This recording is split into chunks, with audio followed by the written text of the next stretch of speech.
जय हिंद दोस्तों, स्वागत है आप सभी का आपके अपने YouTube channel GS hub by DS sir में। तो कैसे हो आप लोग? उम्मीद करता हूं आप सब अच्छे होंगे। साथ ही आज की श्रृंखला में हम एक बार फिर से देखने वाले हैं एसएससी सीजीएल, एसएससी एमटीएस और दिल्ली पुलिस तथा यूपी पुलिस की तैयारी कर रहे विभिन्न विद्यार्थियों के लिए जीएस जीके का एक दमदार सेशन। साथ ही इसमें जीएस जीके के हम सारे के सारे इन परीक्षाओं में पूछे गए प्रीवियस ईयर क्वेश्चनों का डिस्कशन करेंगे। किस प्रकार से एसएससी आपसे परीक्षा में क्वेश्चन पूछ सकता है, दिल्ली पुलिस या फिर क्योंकि दिल्ली पुलिस का एग्ज़ाम ही एसएससी करवाता है तो एसएससी के जो सारे क्वेश्चन बनते हैं वो दिल्ली पुलिस में भी रिपीट होते हैं। और यूपी पुलिस के संबंधित कुछ प्रश्न हैं जो भी उनका भी अध्ययन करेंगे और जानेंगे किस प्रकार से आने वाली परीक्षा में जो भी विद्यार्थी इन परीक्षाओं की तैयारी कर रहे हैं उनसे किस से संबंधित किस प्रकार से क्वेश्चन पूछे जा सकते हैं।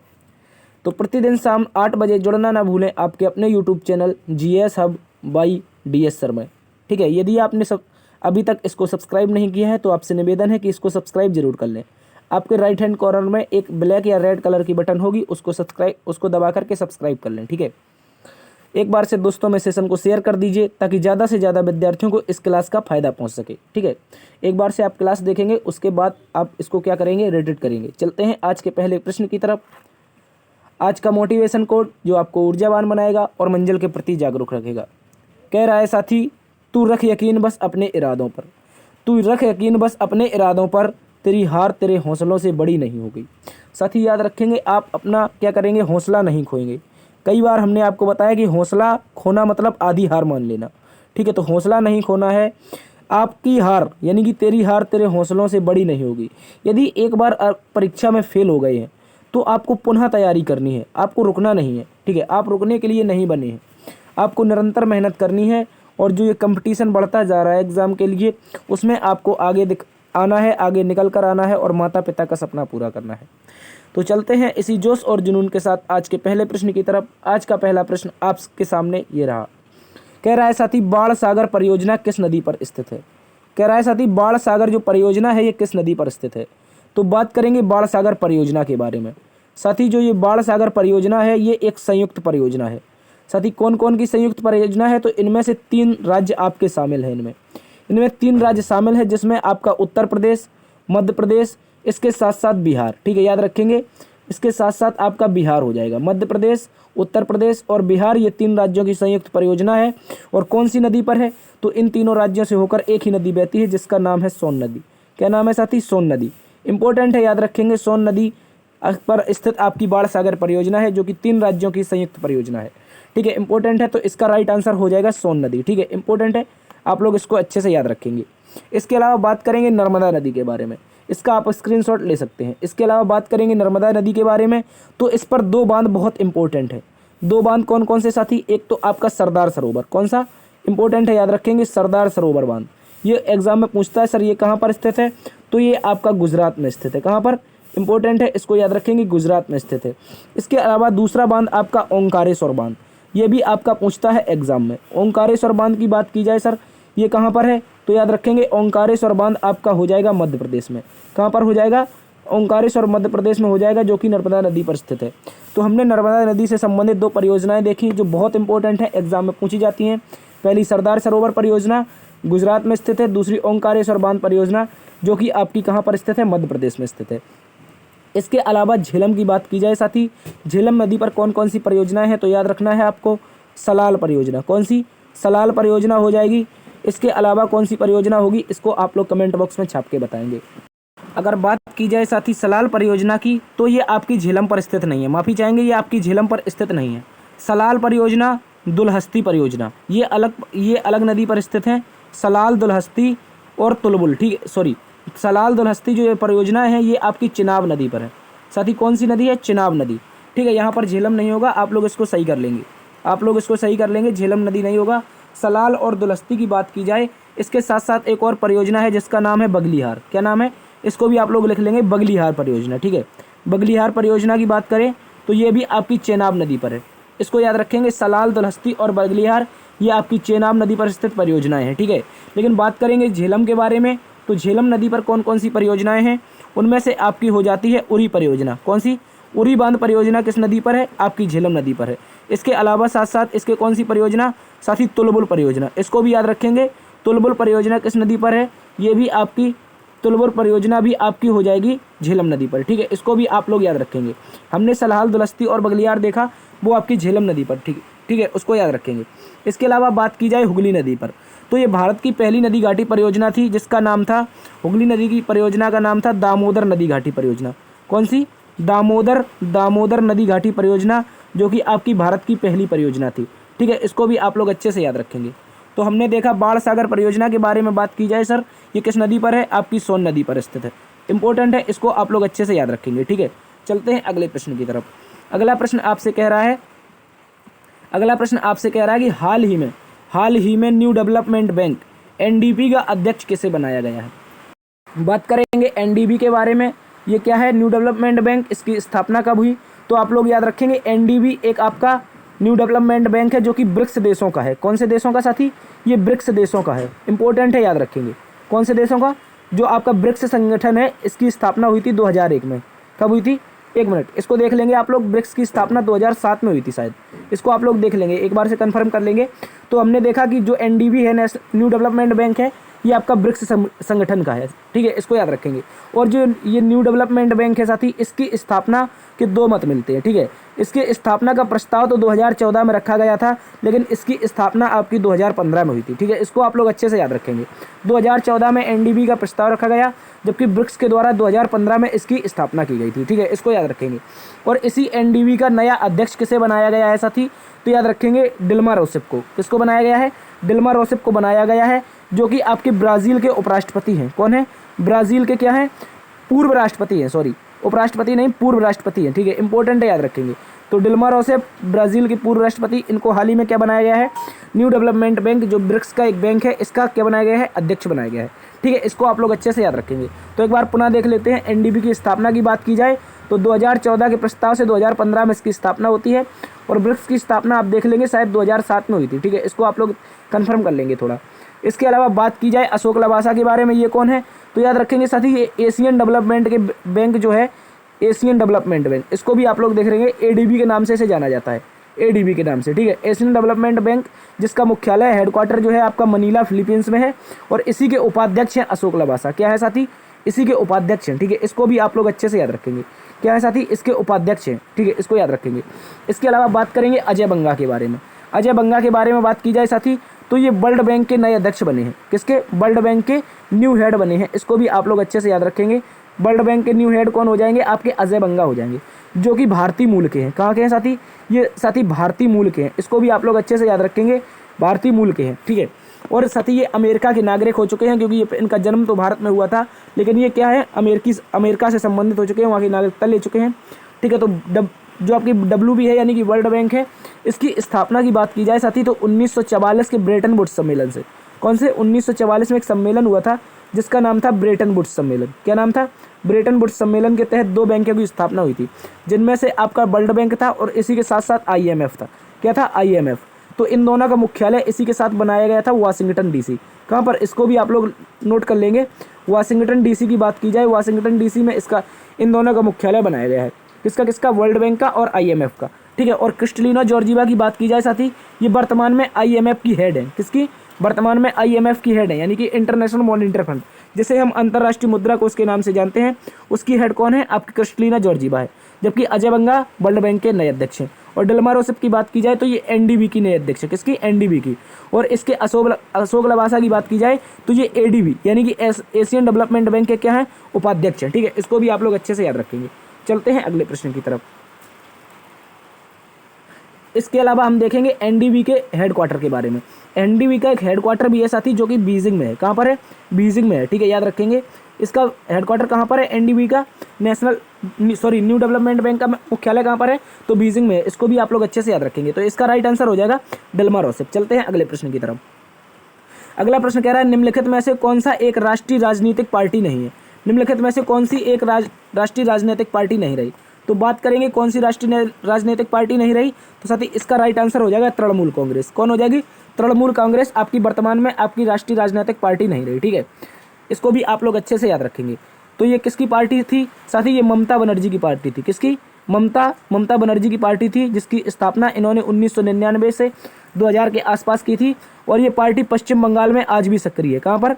पश्चिम बंगाल में ये पार्टी सक्रिय है। और ममता बनर्जी जी क्या क्या है, जो आपका वेस्ट बंगाल है इसकी क्या है साथी, ये ममता बनर्जी यहाँ की सीएम है, चीफ मिनिस्टर है। इसको भी आप लोग अच्छे से याद रखेंगे। और यहाँ पर सरकार किसकी है, तो तृणमूल कांग्रेस की सरकार है। इसके अलावा हाल ही में एक नई राजनीतिक पार्टी बनकर उभरी है, जिसका नाम है आम आदमी पार्टी। क्या नाम है? आम आदमी पार्टी, जो कि आपकी किसकी पार्टी है, ये अरविंद केजरीवाल की पार्टी है। किसकी है साथी? इसको भी आप लोग नोट कर लेंगे, अरविंद केजरीवाल की ये पार्टी है साथी। इसको भी आप लोग अच्छे से याद रखेंगे। ये क्या बनी है? ये आपकी नई राजनीतिक पार्टी बन चुकी है, ठीक है, इसको याद रखेंगे। और जो तृणमूल कांग्रेस है, इसका दर्जा क्या कर दिया, समाप्त कर दिया, ठीक है। एनसीपी की बात की जाए तो साथी ये पार्टी जो NPP sorry National People's Party NPP की बात की जाए साथी, तो ये आपकी मेघालय में सक्रिय है। कहाँ पर? मेघालय में। और इसका जो चुनाव चिन्ह है, मेघालय की ये जो पार्टी है कॉनरेड संगमा की पार्टी है, और इसका चुनाव चिन्ह पुस्तक है, ठीक है, इसको याद रखेंगे। और बहुजन समाज पार्टी की बात की जाए तो बहन कुमारी जो मायावती जी है, कौन है? मायावती जी के द्वारा इसकी स्थापना होती है, कांसीराम जी के द्वारा। और मायावती जी इसकी क्या है, वर्तमान में अध्यक्ष हैं, ठीक है, इसको भी आप लोग अच्छे से याद रखेंगे। तो क्वेश्चन पूछ सकता है कि वर्तमान में राष्ट्रीय राजनीतिक पार्टियां कितनी हैं, ठीक है, चाहो तो आप इसका स्क्रीनशॉट ले सकते हो। इसके अलावा पूछेगा आपसे कुल कितनी राजनीतिक पार्टियां हैं, तो अभी तो 8 थी साथी। कितनी? 8 थी। लेकिन हाल ही में 3 पार्टियों का दर्जा क्या कर दिया, समाप्त कर दिया, जिनमें से आपका तृणमूल कांग्रेस, एनसीपी और आपकी एक और पार्टी है, उसका भी दर्जा समाप्त हो चुका है। तो 3 पार्टियां दर्जा का समाप्त हुआ है। तो जबकि एक पार्टी जो कि आम आदमी पार्टी है, इसको 1 का दर्जा मिला है। तो 8 में से 3 घटाएंगे, बचेगा 5, जबकि आम आदमी पार्टी बन चुकी है। तो कुल मिलाकर के अब आपकी 6 राष्ट्रीय राजनीतिक पार्टियां हो जाएंगी, ठीक है, इसको भी आप लोग अच्छे से याद रखेंगे। चलते हैं अगले प्रश्न की तरफ। अगला प्रश्न आपसे कह रहा है साथी, जारवा जनजाति कहाँ पर निवास करती है। तो बात करेंगे जारवा जनजाति के बारे में। एक इंपॉर्टेंट क्वेश्चन है जो आपसे एग्जाम में एसएससी पूछ लेता है। तो बात करेंगे जारवा जनजाति के बारे में साथी। ये अंडमान निकोबार में निवास करती है। कहाँ पर? ये अंडमान निकोबार में निवास करती है। इसके अलावा यहाँ पर एक जनजाति पाई जाती है जिसका नाम है सेंटलीज। क्या नाम है? सेंटलीज जनजाति, ठीक है। सेंटलीज जनजाति पूछ लेगा कहाँ पर पाई जाती है, तो ये भी आपके अंडमान निकोबार द्वीप समूह में पाई जाती है, ठीक है। इसके अलावा कौन सी पाई जाती है, तो हमने अभी देखा जारवा जनजाति पाई जाती है, ठीक है, इसको भी आप लोग अच्छे से याद रखेंगे। इसके अलावा बात करेंगे मेघालय के बारे में। तो मेघालय में 3 जनजातियाँ आपको याद रखनी है, जिनमें से आपकी हो जाएगी गारो के अतिरिक्त हो जाएगी आपकी खासी। क्या हो जाएगी? खासी। और एक आपकी हो जाएगी जयंतिया। सर हमने तो इनको पहाड़ियों के नाम से जाना था साथी। जो पहाड़ियाँ हैं ये इन तीनों जनजातियों के नाम से जानी जाती हैं। तो 3 पहाड़ियाँ, 3 जनजातियाँ, और इन्हीं पहाड़ियों पर निवास करने वाले जो लोग हैं उनको गारो, खासी और जयंतिया जनजाति के नाम से जानते हैं, ठीक है, इसको भी आप लोग अच्छे से याद रखेंगे। जबकि मध्य प्रदेश की बात की जाए तो भारत में सर्वाधिक जनजाति कहाँ पर रहती है, क्वेश्चन पूछ लेगा आपसे। भारत में सर्वाधिक जनजाति किस राज्य में रहती है, तो उसका राइट आंसर हो जाएगा आपका मध्य प्रदेश, ठीक है। इसके अलावा यहाँ पर भील जनजाति बहुत ज़्यादा निवास करती है। कौन सी? भील जनजाति, क्योंकि मध्य प्रदेश में आपके क्या है, मध्य प्रदेश में आपके जंगल अधिकतर हैं, अधिकतर हिस्से में है, और इसी कारण यहाँ पर भील लोग निवास करते हैं, ठीक है, इसको याद रखेंगे। इसके अलावा तमिलनाडु की बात की जाए सर, तो तमिलनाडु में एक जनजाति है टोडा जनजाति, जो कि बहुत फेमस है, ये एग्जाम में पूछी जाती है, टोडा जनजाति, इसको भी आप लोग अच्छे से याद रखेंगे। तो हमने मेघालय में गारो, खासी, जयंतिया देखी, मध्य प्रदेश में आपकी भील जनजाति देखी, और भारत में सर्वाधिक जनजाति कहाँ पर निवास करती हैं, तो मध्य प्रदेश में करती हैं। इसके अलावा अंडमान निकोबार में हमने जारवा और सेंटलीज जनजातियाँ देखी, इसको भी याद रखेंगे। और तमिलनाडु की टोडा जनजाति जो कि आपकी नीलगिरी पर्वत पर रहती है। कौन सी पर्वत पर? नीलगिरी पर्वत, जिसमें आपका तमिलनाडु का हिस्सा आता है और उसी राज्य से संबंधित है, ये आपकी इंपॉर्टेंट है, याद रखेंगे, टोडा जनजाति। चलते हैं अगले प्रश्न की तरफ। अगला प्रश्न कह रहा है बाबर ने महमूद लोधी को किस युद्ध में पराजित किया था।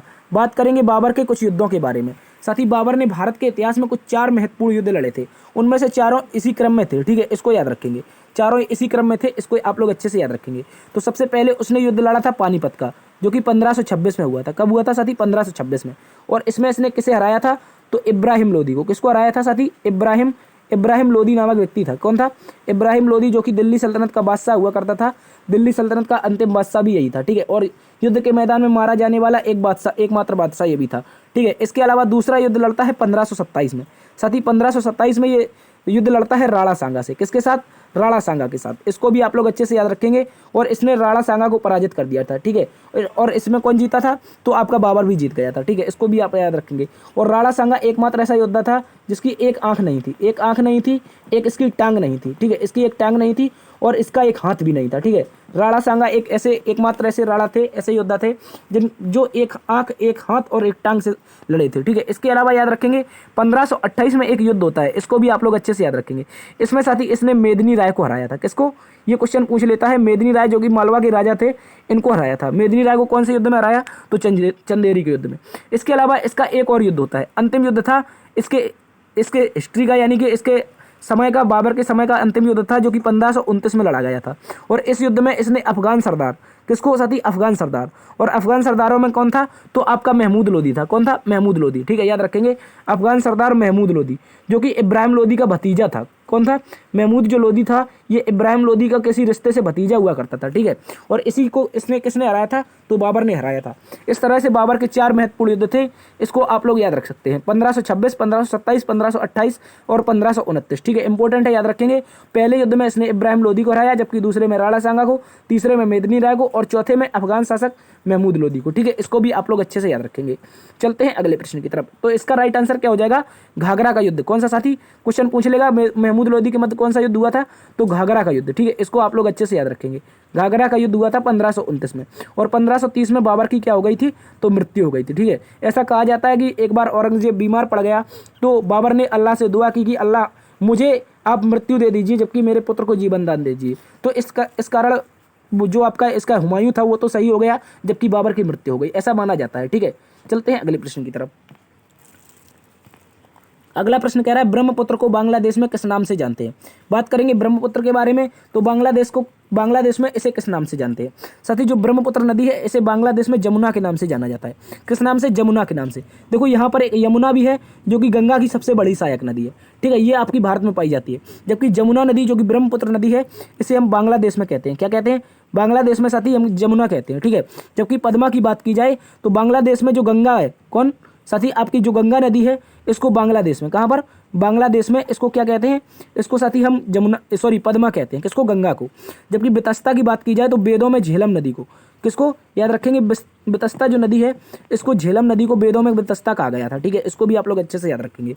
तो इसके अलावा बात की जाए दरियाई सिंधु की, दरियाई सिंधु की बात की जाए तो आपको सिंधु से याद रखना है। पाकिस्तान में, कहाँ पर साथी? पाकिस्तान में सिंधु नदी को दरिया ए सिंधु के नाम से जानते हैं, क्योंकि जो उर्दू है इसमें दरिया को नदी कहा जाता है, ठीक है। तो दरिया ए सिंधु पाकिस्तान में सिंधु नदी को कहा जाता है, जबकि जमुना बांग्लादेश में ब्रह्मपुत्र को कहा जाता है, पद्मा गंगा को बांग्लादेश में कहा जाता है, जबकि बेतस्ता आपकी वेदों में झेलम नदी के नाम से जानी जाती थी, ठीक है। इसको भी आप लोग अच्छे से याद रखेंगे। तो इसका राइट आंसर हो जाएगा आपका जमुना नदी, ठीक है। चलते हैं अगले प्रश्न की तरफ।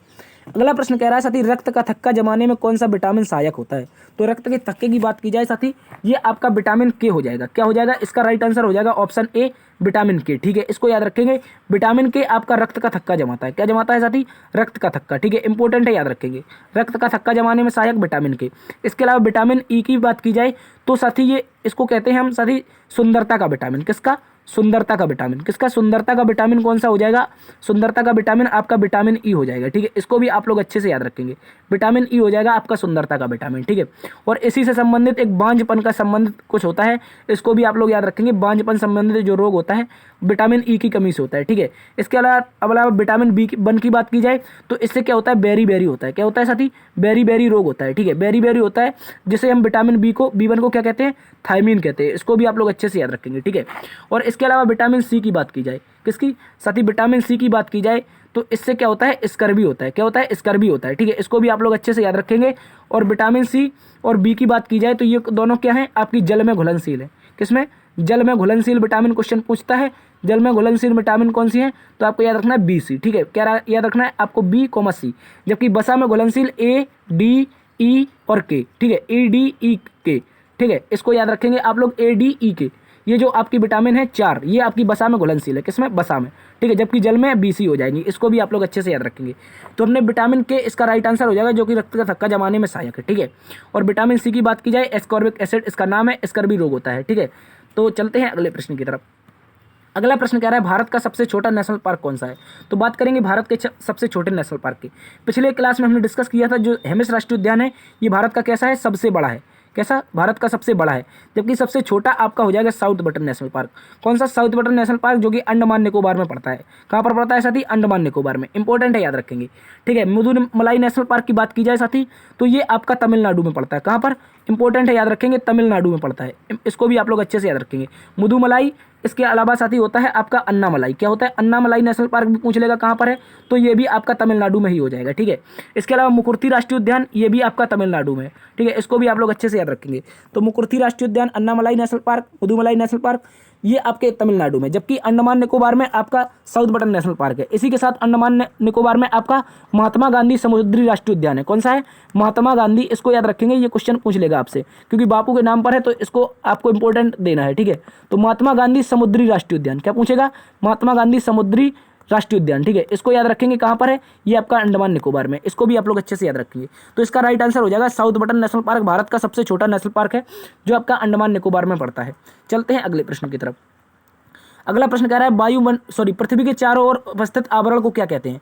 पृथ्वी के जो चारों ओर अवस्थित आवरण है इसे क्या कहा जाता है, तो याद रखेंगे, इसको कहते हैं साथी वायुमंडल। क्या कहते हैं, वायुमंडल। ठीक है, पृथ्वी के चारों ओर जो आपके धूल के कण होते हैं, क्या होते हैं, धूल के कण।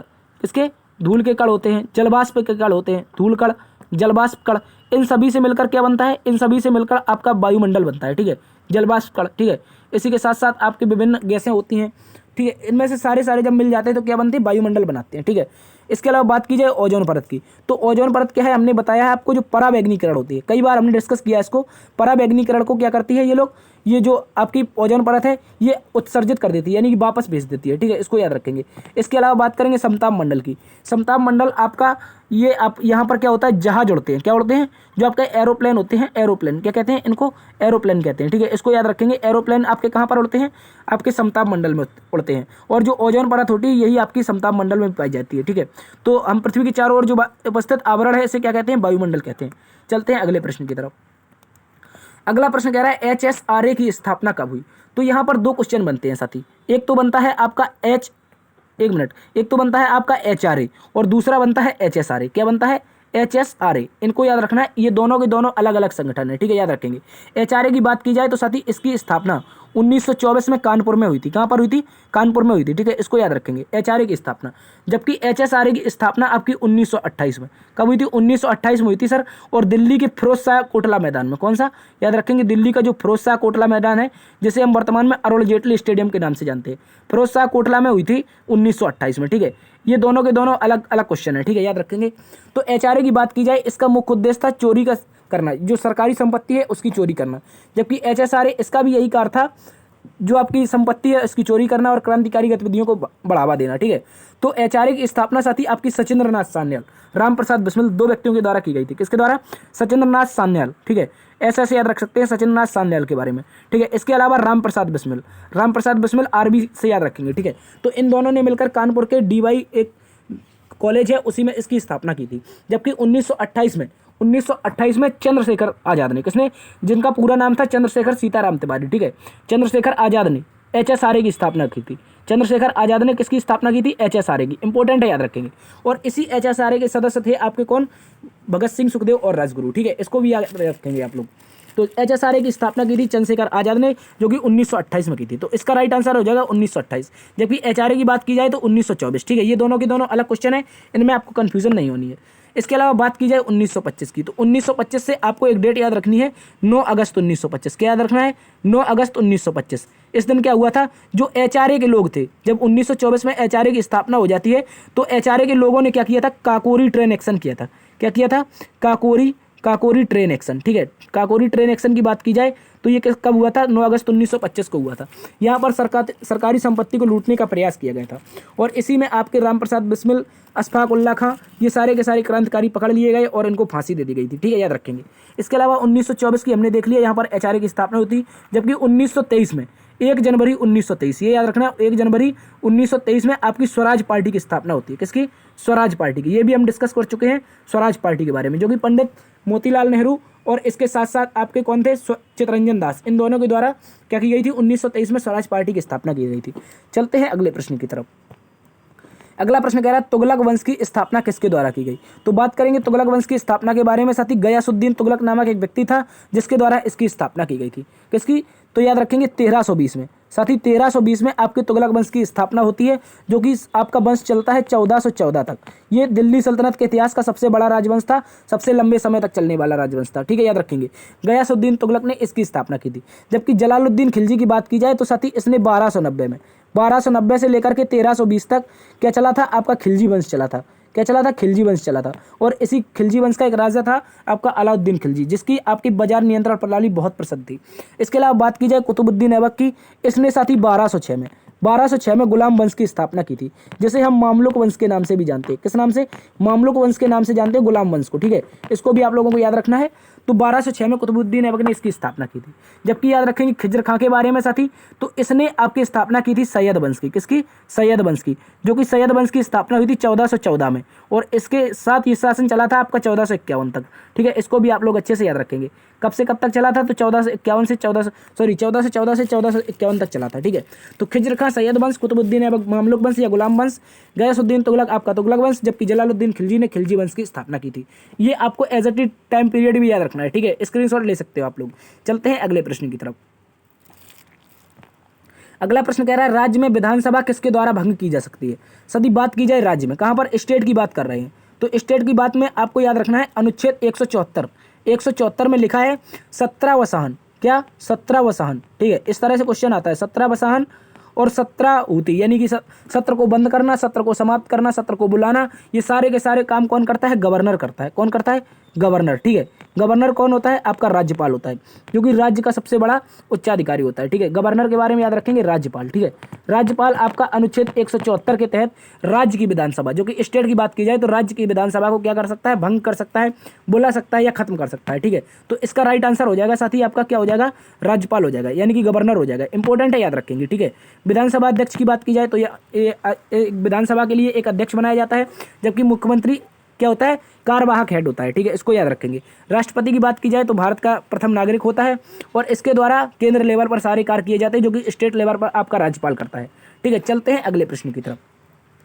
अगला प्रश्न आपसे कह रहा है विश्व स्वास्थ्य दिवस कब मनाया जाता है? तो बात करेंगे विश्व स्वास्थ्य दिवस के बारे में। साथ ही 7 अप्रैल को मनाया जाता है। कब मनाया जाता है? 7 अप्रैल को, ठीक है। 7 अप्रैल 1948, ये याद रखना है आपको। 7 अप्रैल 1948 को किसकी स्थापना होती है? WHO की स्थापना होती है। किसकी? WHO की, वर्ल्ड हेल्थ ऑर्गेनाइजेशन की स्थापना होती है। इसी कारण 7 अप्रैल को प्रतिवर्ष क्या मनाते हैं हम? विश्व स्वास्थ्य दिवस मनाते हैं।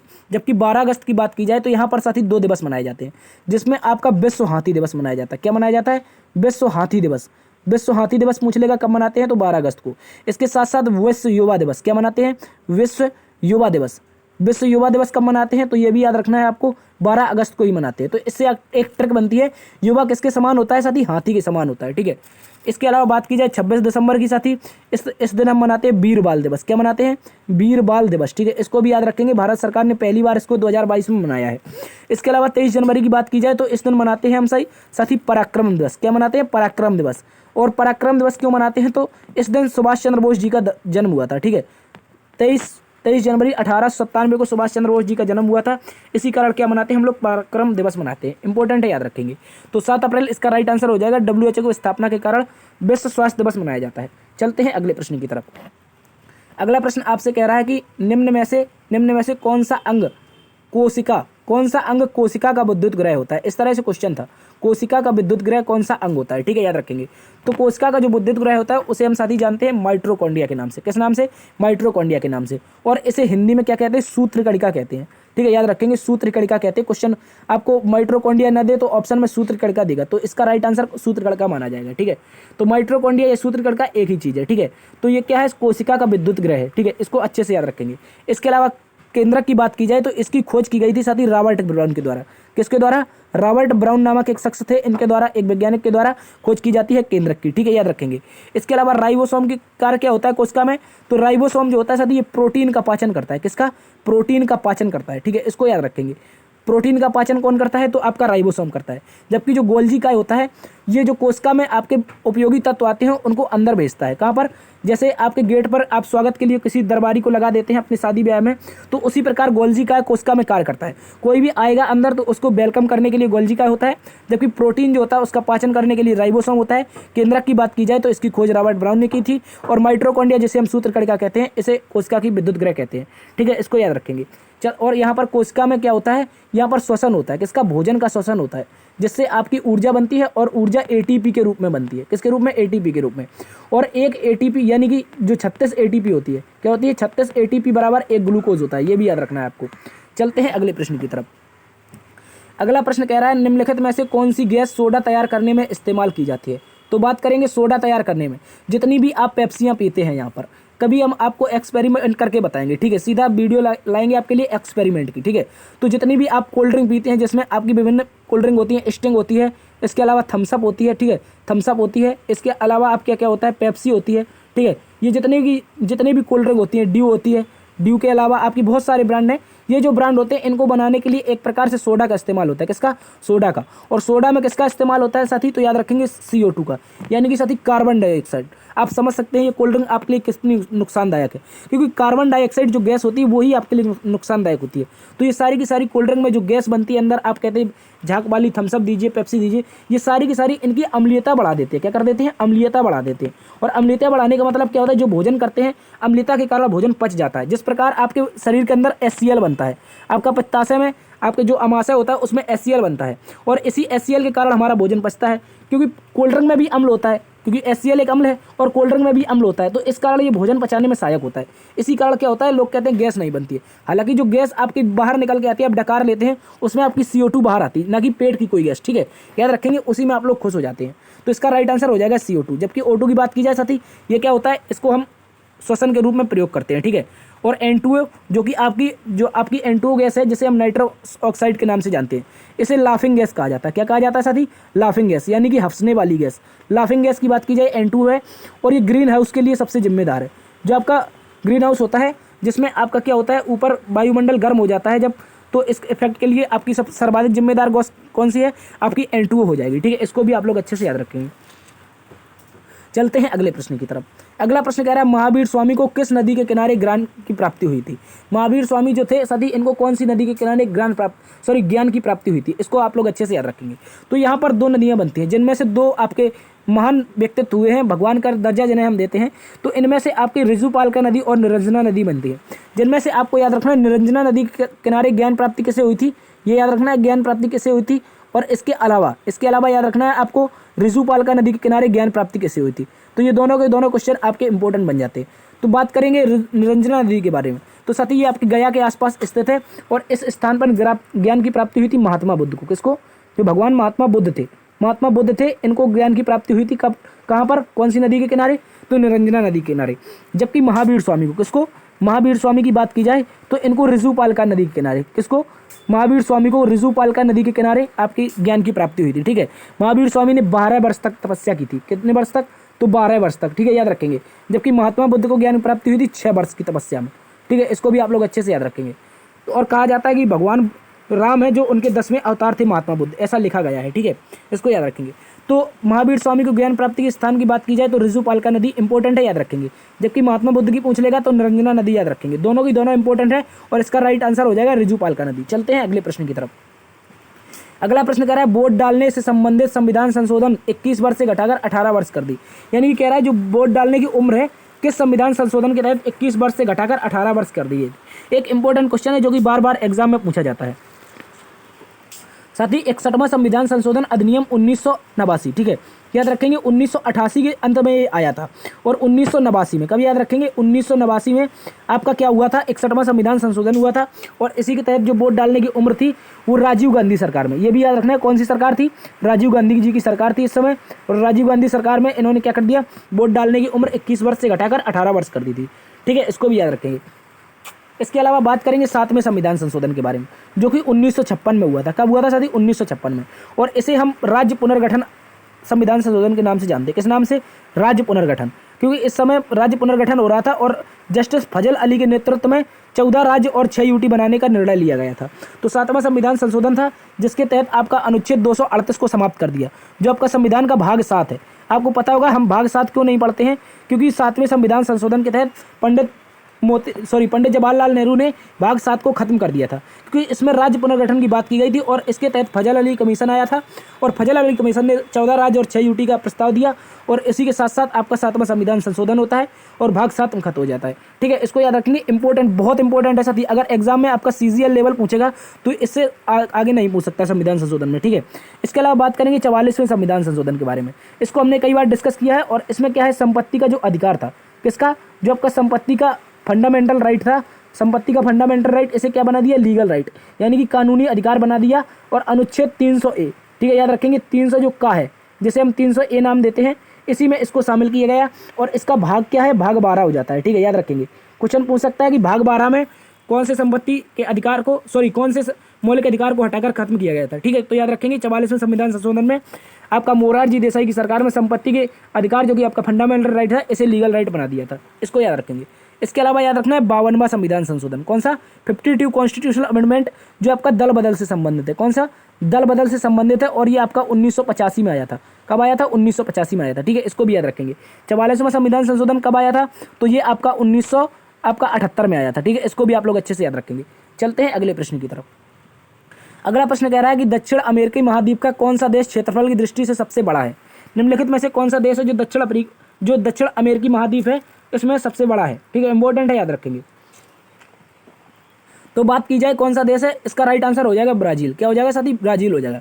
जबकि सेकंड लार्जेस्ट की बात की जाए, सेकंड लार्जेस्ट कौन सा हो जाएगा, सेकंड लार्जेस्ट हो जाएगा आपका कौन सा, अर्जेंटीना हो जाएगा। ठीक है, इसको भी याद रखेंगे। ठीक है, ये कोलंबिया की बात की जाए, अर्जेंटीना और ब्राज़ील, ये सारे के सारे साउथ अमेरिका कॉन्टिनेंट के क्या हैं, साउथ अमेरिका कॉन्टिनेंट के देश हैं। जबकि कनाडा की बात की जाए, ये उत्तरी अमेरिका, कौन सी, जो उत्तरी अमेरिका महाद्वीप है, उत्तरी अमेरिका महाद्वीप का सबसे बड़ा देश है। उत्तरी अमेरिका महाद्वीप का सबसे बड़ा देश है। इसको भी याद रखेंगे। सबसे बड़ा देश कौन सा है, आपका कनाडा है। और क्षेत्रफल की दृष्टि से विश्व का दूसरा सबसे बड़ा देश भी कनाडा हो जाता है। इसको भी आप लोग अच्छे से याद रखेंगे, इंपॉर्टेंट क्वेश्चन है। ठीक है, तो दक्षिण अमेरिका महाद्वीप का सबसे बड़ा देश कौन सा हो जाएगा, ब्राज़ील हो जाएगा। इसका राइट आंसर क्या हो जाएगा, ब्राज़ील। इंपॉर्टेंट है, याद रखना है आपको ब्राज़ील के बारे में। चलते हैं अगले प्रश्न की तरफ। अगला प्रश्न कह रहा है सजीव और निर्जीव के बीच की सीमा रेखा किसे माना जाता है। सजीव और निर्जीव के बीच की सीमा रेखा की बात की जाए साथी, तो ये आपका होता है विषाणु। किसे कहते हैं, विषाणु को कहते हैं। क्या होता है, वायरस होता है। इंपॉर्टेंट है, याद रखेंगे, वायरस होता है। इसे सजीव और निर्जीव के बीच की सीमा रेखा कहते हैं। क्यों कहते हैं, तो याद रखना है, जैसे कोई वायरस है, यदि वो बाहर वातावरण में, कहाँ पर है, वातावरण में है, तो वो एक निर्जीव की तरह व्यवहार करता है। किसकी तरह, निर्जीव की तरह। ठीक है, निर्जीव की तरह व्यवहार करता है, मतलब इसमें कुछ है ही नहीं। जबकि जब ये मानव शरीर में प्रवेश कर जाता है, किसी जीवित कोशिका में प्रवेश कर जाए, तो ये सजीव की तरह व्यवहार करने लगता है। किसकी तरह, सजीव की तरह। ये भी याद रखना है। तो इसी कारण विषाणु जो होता है, इसको क्या कहते हैं हम साथी, सजीव और निर्जीव के बीच की कड़ी कहते हैं। ठीक है, याद रखेंगे। तो वायरस को क्या कहते हैं, सजीव निर्जीव के बीच की कड़ी। क्यों कहते हैं, तो यदि वो वातावरण में बाहर हो तो निर्जीव हो जाता है, जबकि किसी जीवित कोशिका में प्रवेश कर जाए तो कैसा हो जाता है, सजीव हो जाता है। ठीक है, याद रखेंगे। इसके अलावा बात करेंगे कवक और शैवाल के बारे में। कवक और शैवाल का जो सहजीवन होता है, क्या होता है, कवक और शैवाल का जो सहजीवन होता है, इससे क्या बनता है साथी, लाइकेन बनता है। क्या बनता है, ये इंपॉर्टेंट क्वेश्चन है, याद रखेंगे। लाइकेन बनता है, जो कि वायु प्रदूषण का सूचक है। किसका, वायु जो प्रदूषण होता है, वायु प्रदूषण का सूचक पूछ लेगा, क्या होता है, लाइकेन होता है। ठीक है, इसको भी आप लोग अच्छे से याद रखेंगे। वायु प्रदूषण का सूचक लाइकेन, जो कि कवक और शैवाल के सहजीवन से मिलने से बनता है। ठीक है, याद रखेंगे।